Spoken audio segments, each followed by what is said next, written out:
तू खुद की खोज में निकल, तू किस लिए हताश है। तू चल, तेरे वजूद की समय को भी तलाश है, समय को भी तलाश है। नमस्कार, स्वागत है आप लोगों का हिंदी साहित्य विवेचना में। तो दोस्तों, आज की इस वीडियो में हम चर्चा करेंगे हिंदी साहित्य के कुछ अति महत्वपूर्ण प्रश्नों की। तो ये वीडियो स्पेशली हिमाचल प्रदेश भाषा अध्यापक की परीक्षा के लिए बहुत ही ज़्यादा महत्वपूर्ण है। तो कृपया आप इसे शुरू से लेकर अंत तक ध्यानपूर्वक देखें, क्योंकि इस वीडियो में अधिकतर उन्हीं प्रश्नों को लिया गया है जो पिछले वर्ष हिंदी साहित्य की प्रत्येक परीक्षा में पूछे गए हैं। तो चलिए शुरू करते हैं आज की वीडियो को। तो पहला प्रश्न है, स्मार्त संप्रदाय की स्थापना किसने की थी? तो ये की थी आचार्य शंकराचार्य के द्वारा। अगला प्रश्न है, भारतीय सूफी मुख्यतः किस संप्रदाय से संबंधित हैं? तो ये हैं बेशरा संप्रदाय से संबंधित।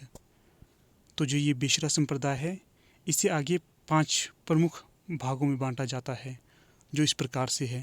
पहली है चिश्ती, दूसरा कादरी, तीसरा सुहारवर्दी, चौथा है नक्शबंदी और पांचवा है शत्तारी। तो अक्सर ये परीक्षा में ये भी पूछा जाता है कि जो बेशरा संप्रदाय है ये कितने भागों में बंटी है? तो ये है 5। इसके साथ परीक्षा में ये भी पूछे जाने की संभावना है कि इधर हमारे पास 4 ऑप्शन दिए जाएंगे और पूछा जाएगा कि निम्नलिखित में से कौन सी धारा बेशरा संप्रदाय से संबंधित नहीं है। तो कृपया आप इसे भी ध्यानपूर्वक पढ़ें। अगला प्रश्न है तीसरा, सूरदास की साहित्य लहरी में क्या मिलता है या किसका जिक्र किया गया है? तो ये किया गया है नायिका भेद और अलंकार वर्णन का। नंददास की रसमंजरी में किसका जिक्र किया गया है? तो ये जिक्र किया गया है नायिका भेद का। तो यहाँ पर प्रश्न कुछ इस प्रकार से भी बन सकता है कि रसमंजरी किसकी रचना है? तो ये रचना होगी नंददास की। तो इस प्रकार आप देख सकते हैं कि एक ही प्रश्न में कितने प्रश्नों को संकलित किया गया है। तो आप इन सभी प्रश्नों को ध्यानपूर्वक देखें। अगला प्रश्न है, सूरदास की ब्रजभाषा कैसी है? तो ये है परिनिष्ठित और साहित्यिक। तो यहाँ पर एक प्रश्न इस प्रकार से भी बन सकता है कि सूरदास अक्सर किस भाषा का प्रयोग करते थे? तो आप परीक्षा में इसे भी ठीक कर सकते हो कि ये ब्रजभाषा का प्रयोग करते थे, जो परिनिष्ठित और साहित्यिक होती थी। अगला प्रश्न है, मीराबाई की काव्य भाषा में किसका प्रभाव है? तो ये है राजस्थानी भाषा का प्रभाव। जब ये रचनाएं करते थे तो उसमें अधिकतर इनका जो प्रभाव रहता था वो रहता था राजस्थानी का। अगला प्रश्न है, रसखान को काव्य भाषा कैसी है? तो प्रश्न थोड़ा कुछ गलत टाइप हो गया है, तो ये होगा रसखान की काव्य भाषा किस प्रकार की है, ये कैसी है? तो जो रसखान की काव्य भाषा है वह है शुद्ध ब्रज भाषा।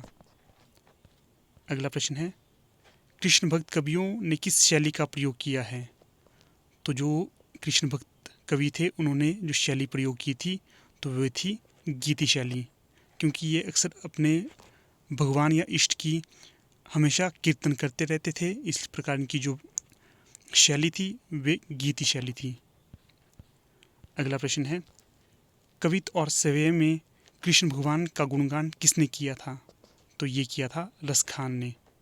अगला प्रश्न है, गोवर्धन पर्वत पर श्रीनाथ जी के मंदिर की पुनः स्थापना पुरमल खत्री ने कब की थी? तो ये की थी 1519 ईस्वी में। तो इसके साथ ही अक्सर यहाँ पर कई बार ये प्रश्न पूछा जाता है कि जो श्रीनाथ जी का मंदिर था वो कहाँ पर स्थित था या किस पर्वत पर स्थित था? तो ये था गोवर्धन पर्वत पर स्थित। और प्रश्न ये भी पूछा जा सकता है कि जो श्रीनाथ जी का मंदिर था इसे किसने पूर्ण किया था? तो इसे पूर्ण किया गया था पुरमल खत्री के द्वारा, और ये किया गया था 1519 ईस्वी में। अगला प्रश्न है, किस रचना में सूरदास ने स्वीकार किया है कि वे चंद के वंशज थे? तो ये किया है साहित्य लहरी में। और प्रश्न कई बार ये भी पूछा जा सकता है कि जो सूरदास हैं वे किस प्रसिद्ध कवि या रचनाकार के वंशज माने जाते हैं? तो ये माने जाते थे चंद के। अगला प्रश्न है 12वां, सूरसागर की कथा भागवत पुराण के किस स्कंद से ली गई है? तो ये ली गई है 10वें स्कंद से। और सूरसागर जो रचना है तो ये है सूरदास की रचना। अगला प्रश्न है, सूरदास की सबसे बड़ी विशेषता क्या थी? तो ये थी नवीन प्रसंगों की उद्भावना करते थे। अगला है, तो ये प्रश्न तो बहुत ही ज़्यादा महत्वपूर्ण है, पता नहीं कितनी ही परीक्षाओं में इसे पूछा गया है। तो प्रश्न है, सूरदास की भक्ति किस प्रकार की है? तो ये है सखा भाव की। तो आप इसे पूर्ण रूप से याद रखें या कहीं लिख के रखें कि जो सूरदास की भक्ति है किस प्रकार की है। तो ये है सखा प्रकार की, ना कि दास प्रकार की। तो जैसे कि नाम में लिखा है सूरदास, तो ये दास नहीं सखा भाव से कृष्ण भगवान को पूजते थे। अगला प्रश्न है, आलवार भक्तों की संख्या कितनी मानी जाती है? ये प्रश्न भी बहुत ही ज़्यादा इम्पोर्टेंट है। तो जो इनकी संख्या मानी जाती है तो वे थी 12, और इनका संबंध था केरल से, और ये केरल में कृष्ण भगवान और राम भगवान की पूजा करते थे।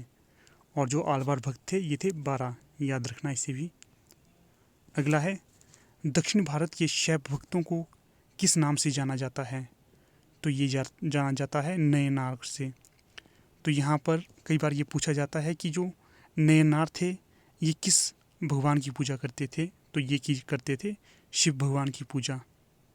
तो आप इन्हें इस प्रकार से याद रख सकते हैं, जैसे भगवान शिव के 3 नेत्र थे, उसी प्रकार जो ये नयन है तो नयन भगवान शिव के तीसरे नेत्र से संबंधित है। तो इस प्रकार आप इसे याद रख सकते हो। अगला है, श्री संप्रदाय में किसे आराध्य माना जाता था? तो ये माना जाता था भगवान राम को। अगला प्रश्न है 18, ब्रह्म रुद्र सनकादि संप्रदाय में किसे आराध्य माना जाता है? तो ये माना जाता है भगवान श्री कृष्ण को। अगला प्रश्न है 19, प्रच्छन्न बौद्ध के नाम से किसे जाना जाता है? तो ये प्रश्न भी अक्सर बहुत ही परीक्षाओं में पूछा जाता है। तो ये माना जाता है शंकराचार्य जी को, और इनका जो समय था वो था 8वीं सदी। अगला प्रश्न है 20वां, प्रस्थानत्रयी का भाष्य किसने किया है? तो ये किया है शंकराचार्य जी द्वारा। अगला प्रश्न है 21, तुलसीदास जिनका समय 1532 माना जाता है कि भक्ति किस प्रकार की थी? तो ये प्रश्न भी बहुत ही ज़्यादा महत्वपूर्ण है। तो ये थी दास्य प्रकार की। अगला प्रश्न है 22, रीतिकाल के कृष्ण भक्त कवि थे। तो जो रीतिकाल में प्रमुख प्रसिद्ध कृष्ण भक्त कवि थे वे थे घनानंद, नागरीदास। इनकी रचना मानी जाती है इश्क चमन, अलवेली जी और चाचा वृंदावन। ये रीतिकाल के कुछ प्रसिद्ध कृष्ण भक्त कवि थे, इन्हें भी आप याद रख सकते हैं। अगला प्रश्न है, आधुनिक काल के कृष्ण भक्त कवि कौन कौन से हैं? तो जो आधुनिक काल में कृष्ण भक्त प्रसिद्ध कवि हैं तो वे थे भारतेंदु हरिश्चंद्र, वियोगी हरि, हरिऔध, मैथिली शरण गुप्त, सत्यनारायण कविरत्न इत्यादि। अगला प्रश्न है 24, उज्ज्वल नीलमणि और भक्ति रसामृत किसकी रचनाएं हैं? तो ये हैं रूप गोस्वामी की। अगला प्रश्न है, मोमन गिरधर छवि पर अटकियो, ये पंक्ति किसकी है?